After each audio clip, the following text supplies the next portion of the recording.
I have, the economy has grown.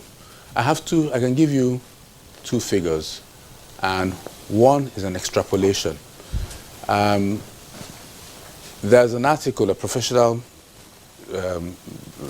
online publication, professional publication that says that as of 2018, 2018, Nigeria had lost $800 million to cybercrime. Now, if you compound that, let's say, even at a 3% rate, okay, per annum, we'll be coming close to 3 to 5% rate. We'll be coming close to $900 to $1 billion. In 2024. 2023, so that's a figure. Then I think I read something last year where the Senate narrowed it, was specific, and spoke about $500 million. Okay, now this is that was cyber fraud, not crime, because fraud is one crime. Crime encompasses all. You know what I mean? So we're looking at least in the very least $1 billion a year, in the very least.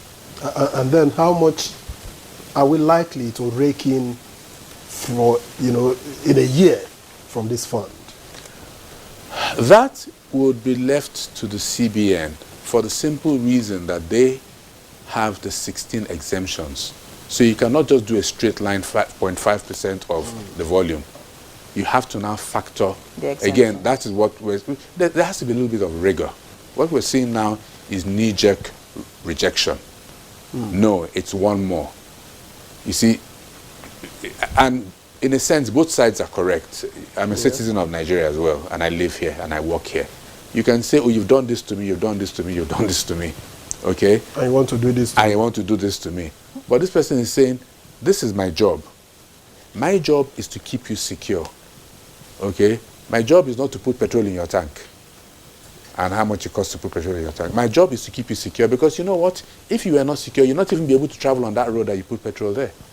Okay? Somebody says there's what they call food inflation. Where is there food inflation? Can you relate food inflation to terrorism activities? And if you can, then you should be able to relate food inflation to this act.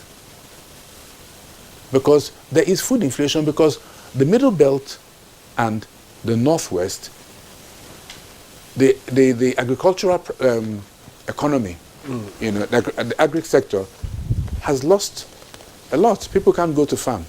Now, you're talking about, I don't know who spoke about minerals.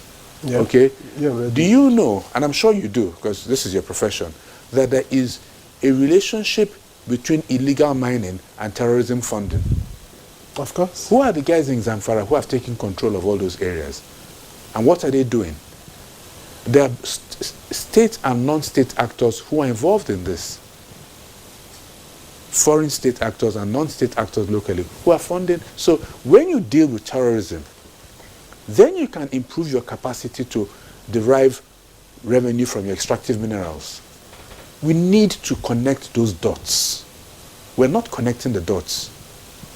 And that's why I was asking earlier, that's why I asked Mijin Yawa earlier, if you are going to also advocate that kind of funding for physical security, which you and I that's where the can see 40% is coming in.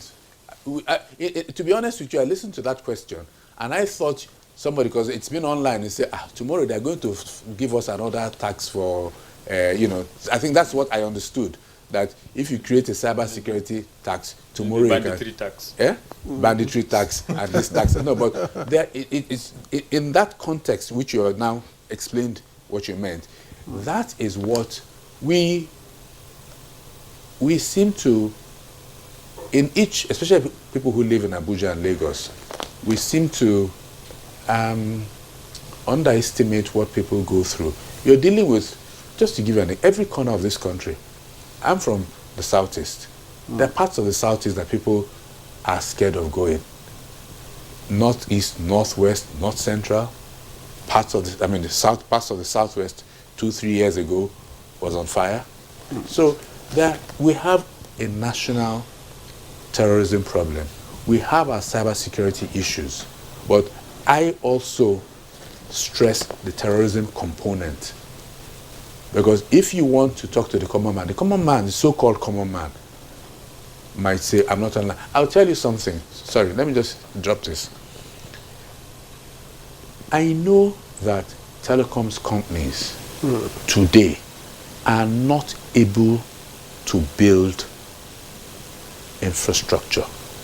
I know of an infrastructure provider who went into somewhere in the North Central in partnership with the state government. Okay?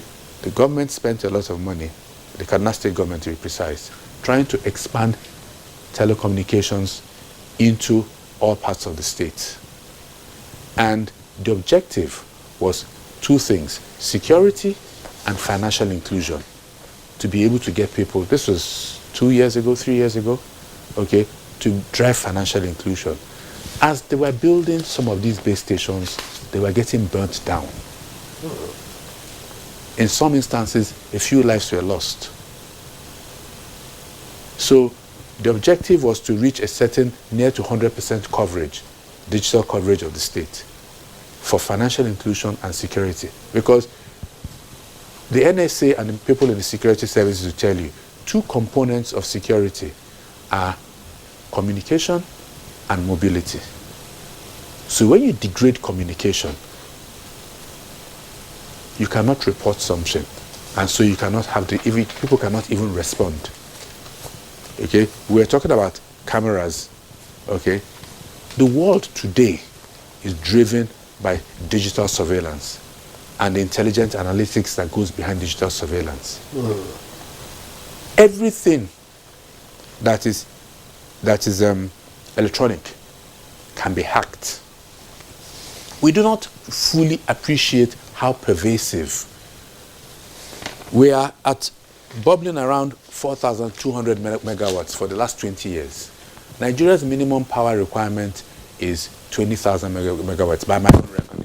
By the time you begin to implement these power systems, how much technology in telemetry and all these systems that you need, can somebody hack into your electricity system, into your central command center in Osogbo? All right, because